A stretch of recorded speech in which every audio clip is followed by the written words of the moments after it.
Coming up on this episode of Omnivore, the future of indoor farming, 3 technologies transforming food safety, and a regulatory and legislative update from Washington.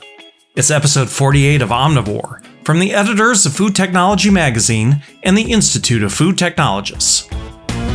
This episode of Omnivore is brought to you by Almond Board of California. Almonds offer endless possibilities for innovation. Learn more by visiting almonds.com/trends.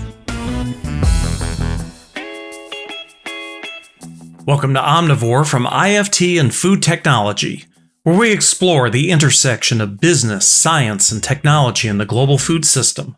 I'm Bill McDowell.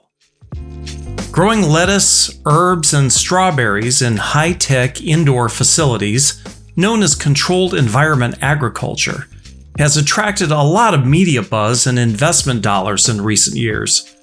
But funding is harder to come by these days, and many of the early entrants in the field have faced financial and operational challenges. In a conversation with Food Technology's Mary Ellen Kuhn, Eddy Badrina, CEO of Eden Green Technology, explains why he believes Eden Green has a better shot at success than some other indoor growers, and makes the case why controlled environment agriculture is essential for sustainable, reliable food production in the decades ahead. Well, welcome to our podcast today, and I'm so anxious to learn about Eden Green Technology. So first of all, the company has a very interesting origin story. So could you tell me a little bit about the 2 brothers who came up with the concept and how they brought it to fruition? I'd love to. So the 2 brothers are Jacques and Eugene Van Buren, and they are still a part of the company as our CTO and CIO. And they brought it over from South Africa for commercialization and IP protection. But really, the genesis of it is they saw a real need in their own community in South Africa for produce to be grown efficiently as well as locally. They had a hard time getting produce to the community, especially the kids there. So they just wanted to make something that was affordable and accessible to the everyday consumer there in South Africa. So they invented this technology, which is basically a grow tower in the back in their garage, and then from there scaled it and expanded it, and then like I said, brought it over to the United States. I'm always amazed by people that can bring concepts like this to life. Like, do they have an engineering background? Yes, both of them have engineering backgrounds, but not necessarily in plants, or in any sort of greenhouse. They learned it from scratch. Would you tell us a little about your operations here in the United States? We've got 2 facilities, both in Cleburne, Texas, which is just south of Fort Worth, and we're building our 3rd facility as we speak. And we have plans for expansion after that. So no pun intended, but it sounds like you're in a growth mode. We are in a growth mode. I like that pun. Well, I've seen the Eden Green Technology described, I think, as a hybrid between a greenhouse and a vertical growing operation. Is that an accurate description? You're absolutely right. So in the spectrum of CEA, which is controlled environment agriculture for some of your listeners, in CEA, there's really 2 types of farms. The first is a flat tray greenhouse, which is very popular, especially in Europe. And those provide great growing environments. The challenge is they're in a 2D type scenario, right? They're just one big flat tray or set of trays. So you aren't able to use the vertical space in that 24-foot greenhouse, right? And then on the other end of the spectrum, there are vertical indoor farms that take, all of the vertical space, but they're in warehouses. And if you know anything about vertical farming, it requires a lot of light because they're in warehouses and because they're in stacked trays. So if you can combine the verticality or the density of a vertical farm with the use of sunlight for a greenhouse, what you get is us. That's a great explanation. So just to take it a little farther, for our listeners who've probably never been inside such a facility, what's it look and feel like? So if you walk in one of our facilities, you'll go through sort of an airlock door. But as soon as you walk in, one is the site, which is banks and banks of vertical rows of greens. And you'll see lettuce in there, but mostly you'll see herbs. You'll see basil and mint and dill and oregano and thyme, rosemary. You'll see banks and banks of those in these vertical towers. You'll smell all sorts of, wonderful, fresh herb smells. It's because they're grown, so nutrient rich, as well as, it's just in the perfect environment of humidity and light and air temperature. And then finally, what you'll feel is you'll feel like you were in a more, a little warmer, a little, I would say more humid environment, but one that is really tailor made for the plants. And so those sights and sounds and the smells that you encounter in one of our greenhouses, you kind of don't get anywhere else, just because if you can imagine all the density, we have 328,000 plant spots in just an acre and a half. That's equivalent to 40 acres of conventional farming, all pushed together into 1 acre. Well, those are some impressive statistics, and that does create a vivid image. Thanks for that. I touched on this a little bit, but I was wondering if you could talk a little bit more about how the Eden Green technology differs from other controlled environment agriculture operations, and maybe what it also has in common with them. Yeah, I would say foundationally, the way that we're different is that we are controlling the aspects of light, water, and air at each individual's plant spot. So a lot of the other CEA growers do it at a tray level, maybe, or a zone level, but none of them really have the ability to control the light and the air and the water at each individual plant spot like we do. So I would say that's the biggest difference, and so much so, it's so much of a difference that it's patented here in the United States and about 20 other countries.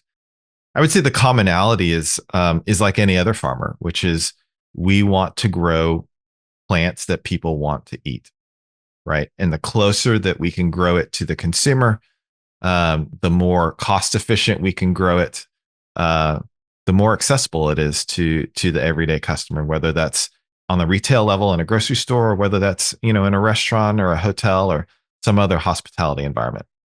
So is this process allowing you to produce it more cost effectively than some other operations? It sure is. We pride ourselves. It's a part of the mission of the company is to not go after the high end retail, our own branded products per se, but really to go white label and private label. And you can only do that if you are if you on a unit level, on a plant level, that you're economical and profitable, and we're fortunate to say that we are. We've worked very hard towards that. So I'd also like to get your big picture perspective on the whole area of indoor growing.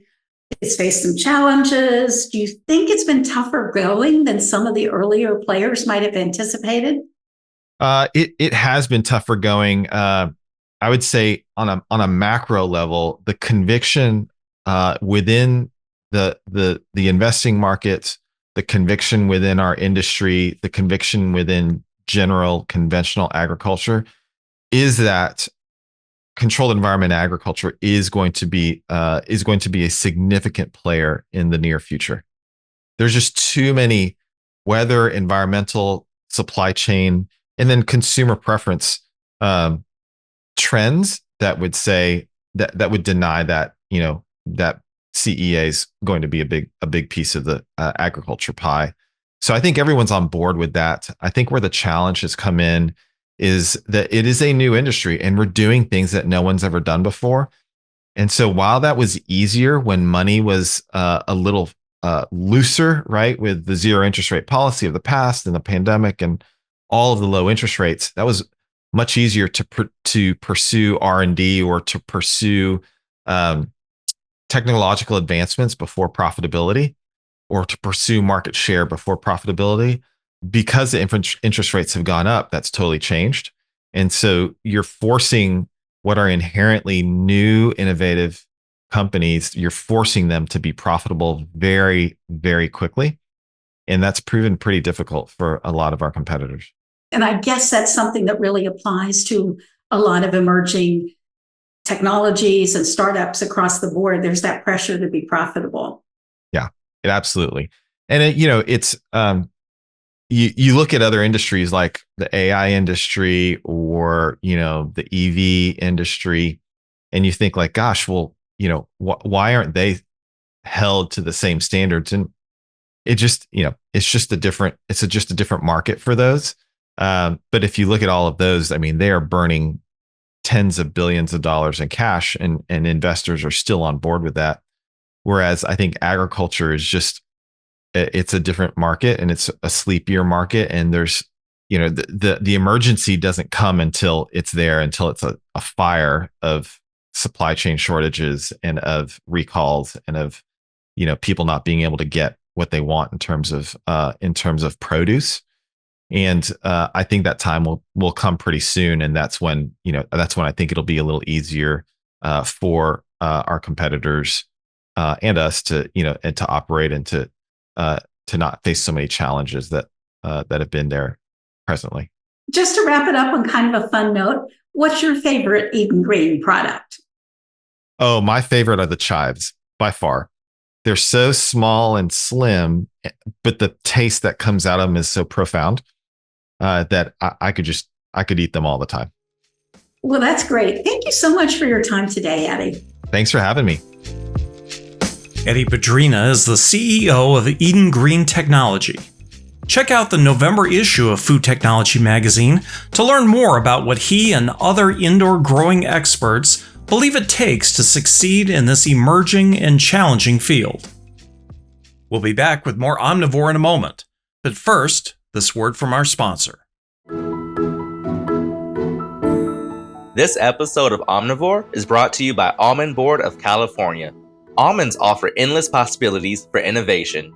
To help you stay ahead of the curve, Almond Board partnered with TasteWise, a generative AI platform for modern food and beverage brands to identify trends that will shape the future of snacking and beyond. Get inspired and learn more by visiting almonds.com/trends. Again, that's almonds.com/trends. Welcome back to Omnivore. I'm Bill McDowell.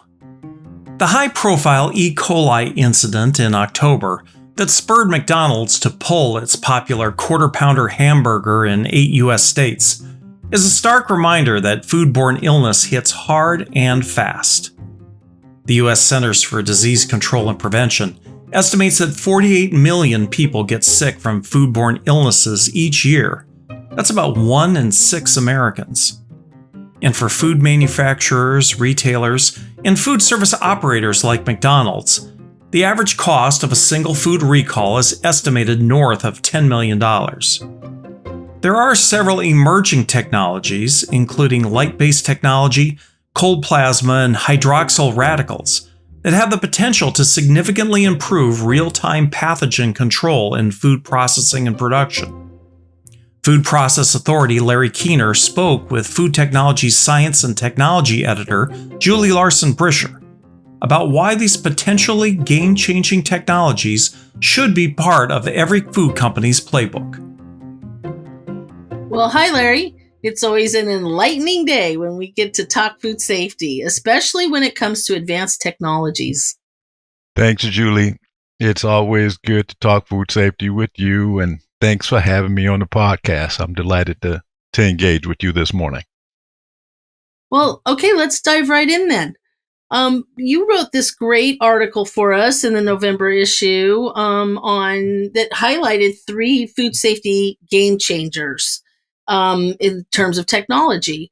And you mentioned the first one was light-based technologies. Now, it seems like the COVID-19 pandemic really pushed these technologies forward.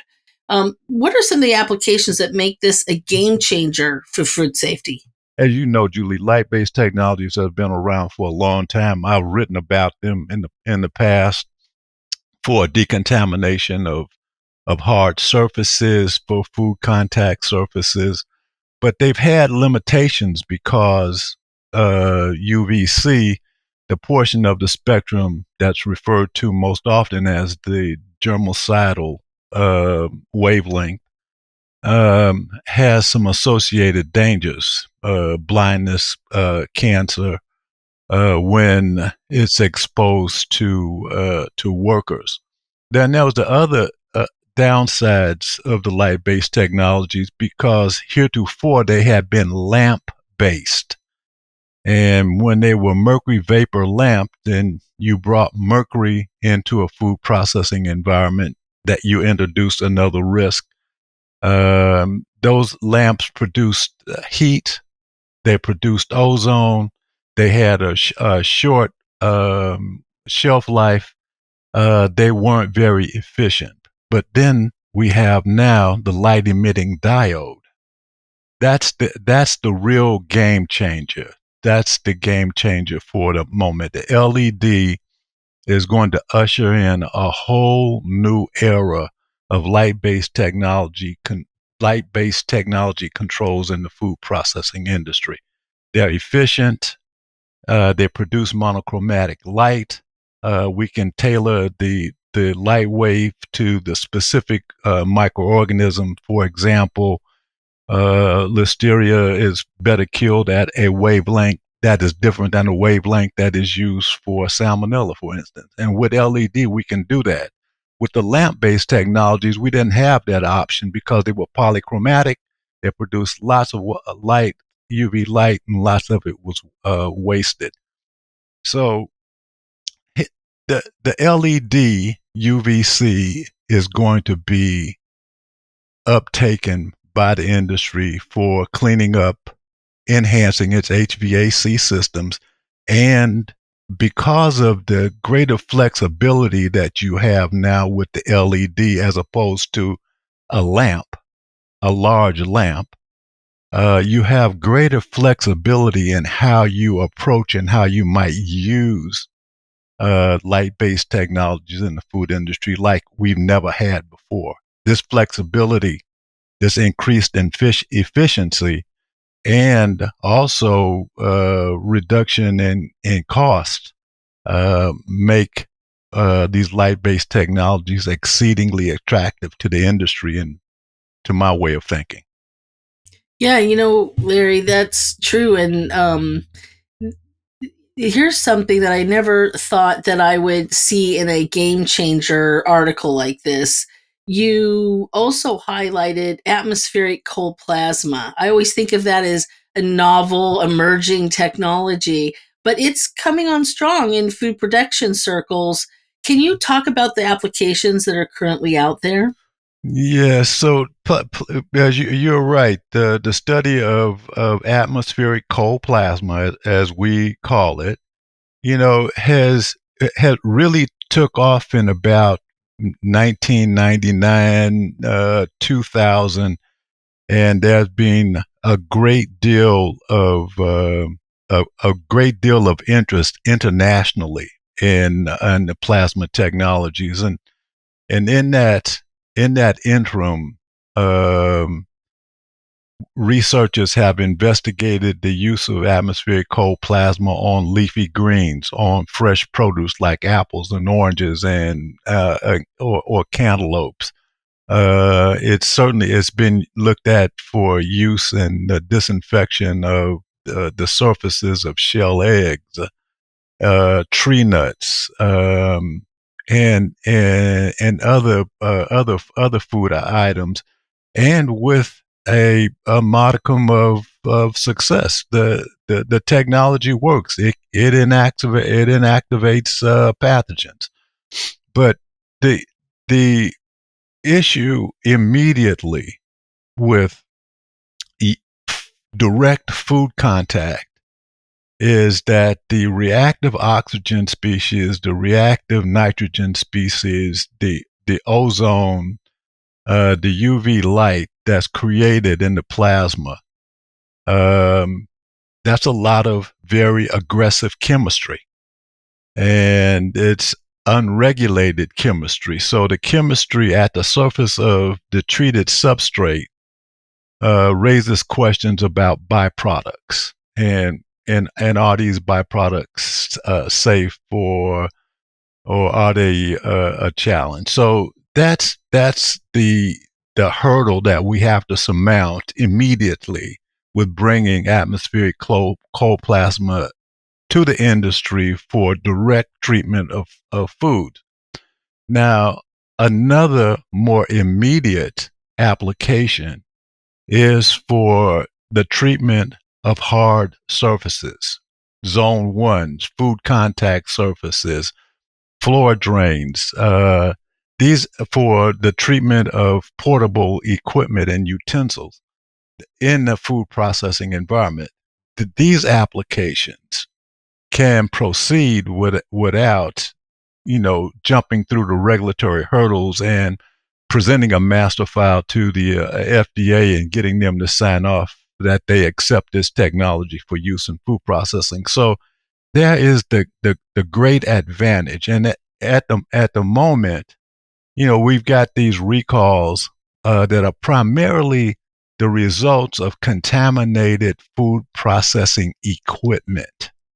And I think what an intervention like atmospheric cold plasma has the real possibility for the reduction of those pathogens in the environment of the food processing facility.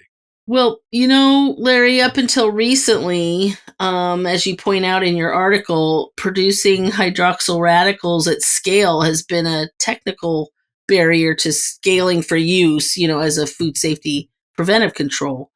What's changed, and how does this molecular technique work? Why is this a game changer?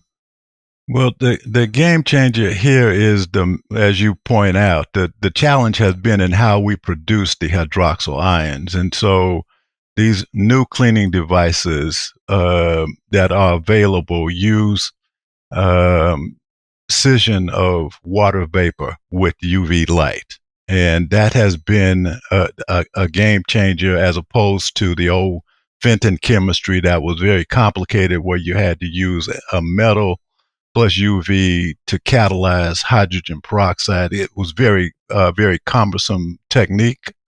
But hydroxyl radicals have been around and studied for a long time. On a sunny day, the typical concentration is between 3 and 10 million hydroxyl radicals in each cubic centimeter of ambient outdoor air.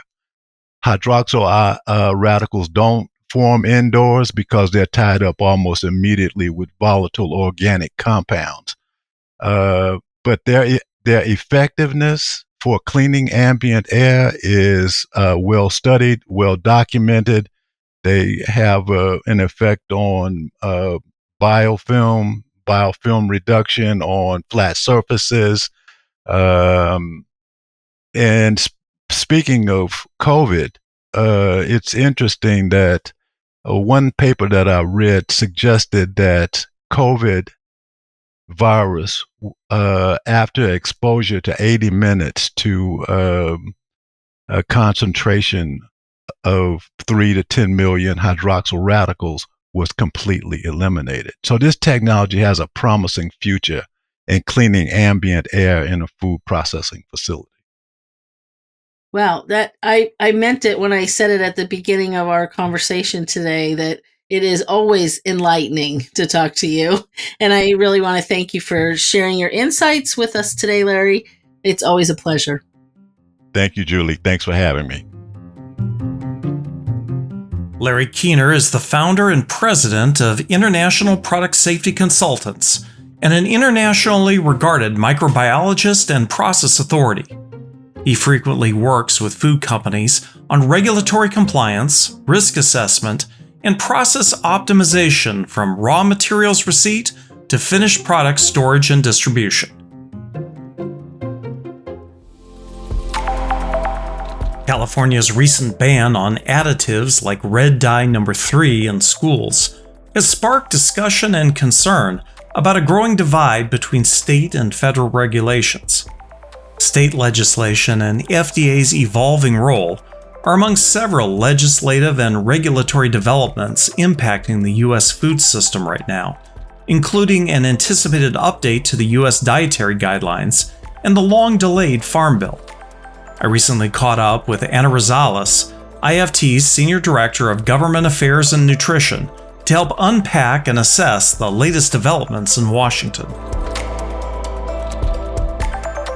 Anna, it's great to talk to you again. Thanks for coming back on the podcast. Thanks for having me, Bill. So, no shortage of activity in the legislative and regulatory world these days. As expected, California has passed its legislation banning some additives like red dye number 3. Other states are following suit with their own proposals. Walk us through the implications of this. Is California finally passing this a bellwether that's going to pull through some of these other proposed state bans? Yeah, I don't know if I can answer like the crystal ball of what's going to happen with the state bans, if I'm being honest with you. But I do know that there's kind of two pieces happening here, like California and the consumer groups and consumers that express concern over some of these ingredients. They felt like they needed to do something because they weren't satisfied with the rate or pace that FDA was doing something, right? And so that was kind of the start of this that got this movement kind of going. Now, as that happened, FDA started to do stuff, right? Like we just had this FDA proposal on the post-market assessment of chemicals and foods and the safety of those that just came out, their draft proposal for it with open for comment for reactions that we're gathering from our members. And so, it was the beginning to get FDA to do something, and FDA is working. I mean, they had an entire reorganization. They have a few things going on, but they're working in this space. So I think the original intent is working. FDA, this is on their radar. They're working on coming up with this post-market assessment of chemicals and foods. They've done their reorg. Like we've got to give them a little grace and a little time to get this together, but it's working. Now, that doesn't mean that states aren't going to act while FDA is getting all of this together, right? And so that's what we're seeing with California. They're acting and they're bringing forward new policies and regulations on the state level. It creates a really messy, complicated space for product developers, for food manufacturers, for distributors, for everybody across the food system. When we have a patchwork of legislation, it becomes difficult of, okay, what applies where and how do I either reformulate, update, innovate to comply with that? Or depending on what the cost implications are and the realities for the different organizations, do we no longer sell in those states? And so I'm sure everybody's doing kind of this calculus of like, okay, what does this mean for us? What does this mean for our portfolio? Right now, the latest one in California was for schools specifically. So some might be doing the calculus of, hey, do we change our portfolio that's in schools? Do we change it across the board? What does this look like? Whether the science is there or not is kind of a moot point. Like consumers have expressed concern around the different additives and colors that were listed in the California legislation.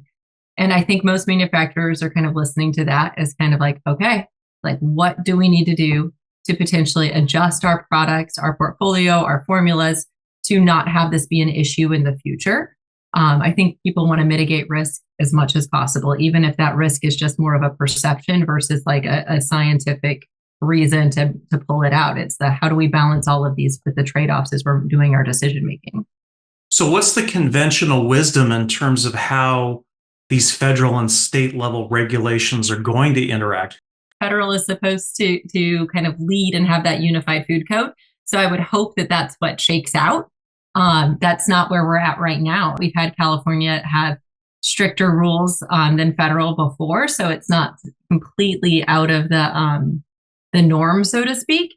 But seeing other states picking it up, and I haven't really seen other states on the color ban quite yet, but on other additives, other states have introduced legislation. Nothing has really gone to the implementation period yet, but they're looking at it. That's what we're all kind of cautiously waiting to see.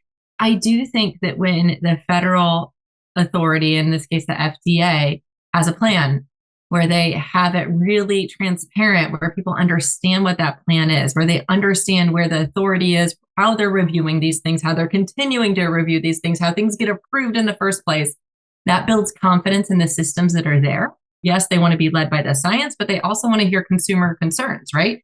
They don't want to have just one or the other. They want to have both informing their prioritization. Is there a timeline that you anticipate the next big moves happening? They announced some of the vacancies were just filled this past month in October. I think they have a few others that they're still filling. But I would expect by the end of this year, I would hope that we'd have all of those vacancies filled. And they've already kind of outlined some of their next priorities. Things are progressing. So I'm cautiously optimistic, Bill. The next iteration of the dietary guidelines is coming up. What are some of the key issues that you're seeing influencing these? The dietary guidelines, their final committee kind of meeting has been yesterday and today as we're recording this, Bill. So it's still going on right now as we're talking. But some of the tidbits that kind of struck me in the conversations that I have been listening to, one were around the dietary patterns. The committee had this really thoughtful discussion around consolidating the recommendations to have one dietary pattern. And this is a little bit of a departure than what we've had before. We used to have several different healthy dietary patterns that we'd recommend, kind of a Mediterranean, a US healthy, et cetera. And now they're saying, you know what, the science is pretty consistent. And even these patterns, they're minimally different to begin with. So it seems like they could recommend one US healthy kind of flexible pattern with ways that people could build this that fits their cultures, their preferences, and meets them where they're at. So ways that they can flex this pattern to meet their life. And to, instead of having multiple things that we're trying to communicate, it's kind of like, hey, there's one pattern and you can adjust it for your personal cultural needs and have that fit you. So that was an interesting conversation. I think we'll see that come through in the final report, but that remains to be seen. Another thoughtful conversation that I was listening to from the committee was around the category of beans and lentils. And is it a protein or is it a vegetable? Or is it both? And it's kind of both. And there was a lot of discussion of like, oh, do we include this in the protein category? How do we include it in the protein category? Do we include it in the veg category? Can we have some dotted lines? Or could we potentially have an entirely new food group for beans, lentils, legumes? I think they're leaning towards the protein category from the discussion I was listening to, but again, this could go either way. So that was an interesting conversation. And I really have appreciated how this committee has wrestled with these. Like, this has not been like they just take these, what one person says, and they just kind of run with it. Like, they have been thoughtfully dialoguing and offering other perspectives and thinking it through. And so it's been really nice to see that kind of conversation. And one of the last things that I picked up on the last day that I was listening in was that the recommendation previously for grains has been to make, keep half your grains whole. And it seems they're shifting to a recommendation to make most of your grains whole, and particularly for whole grains, to even potentially recommend fortifying whole grains, particularly with folate, because that's been a nutrient shortfall. And one of the reasons why those enriched refined grains have been included in the dietary patterns to make sure that we have that enrichment. And this committee thought, like, wait a second, why don't we add some of those nutrients into whole grains too, so that we are getting that nutrient need, but also getting the dietary fiber and all of the other things that come with whole grains. But we'll see what comes out in the report. The report's due, I think, after we record, but before this actually is released as a podcast. So we'll see how my crystal ball is on estimating what's happening in the dietary guidelines, the advisory committee report. This is a farm bill year. Are we getting ready to bring this in for a landing? What are some of the proposed changes or updates that are working their way through the system? And again, is there conventional wisdom in terms of which ones of those might see the light of day? Nobody's willing to negotiate or kind of take pen to paper until after an election. Everybody thinks that they might have an upper hand after these November elections. So I don't think we're going to see anything happen until after the election. That said, everybody from every side that I've spoken to wants to see this thing landed by the end of the year. Nobody wants to see this going into next year. So that's great news. It means we're going to have a really frantic November to December, through December in DC, trying to tease out what that means. On the House side, we have seen some draft legislative text for the Farm Bill. There's some changes there. On the Senate side, we haven't seen that. We've seen the priorities, but not the draft text. On the House side, I've seen some wins for food science, particularly. In that proposed ledge text, there is a place for an update for the dietary guidelines for Americans and making sure that there's food science expertise on future committees, which would be a great thing from a food science perspective, because we have questions like ultra processed foods and other things that really get into the food science aspects of food. And we don't necessarily have within the requirements somebody with a food science expertise. So from our perspective, that would be a great thing to hopefully see come through on any farm bill that gets passed, but we will see. Again, my crystal ball, I can't get it to tell me what's happening, but we've got some time. Well, there's never a dull moment. So thanks, Anna. We'll be watching, and we'll have you back to see how good your crystal ball is. Thanks, Bill. I look forward to it. Take care. Anna Rosales is the Senior Director of Government Affairs and Nutrition here at the Institute of Food Technologists, with a career that blends culinary arts, nutrition expertise, and food law. Her previous roles include Director of Nutrition and Science Communications at Barilla and Corporate Dietitian at Yakult. Thank you to this episode's sponsor, Omnivore of California. Almonds offer endless possibilities for innovation. Get inspired and learn more by visiting almonds.com/trends. And that wraps up this episode of Omnivore. Thanks again to all our guests and my colleagues at Food Technology. Omnivore is produced and distributed by the Institute of Food Technologists. If you enjoyed today's show and want to learn more about Food Technology Magazine or how to join the conversation by becoming an IFT member, visit ift.org/membership.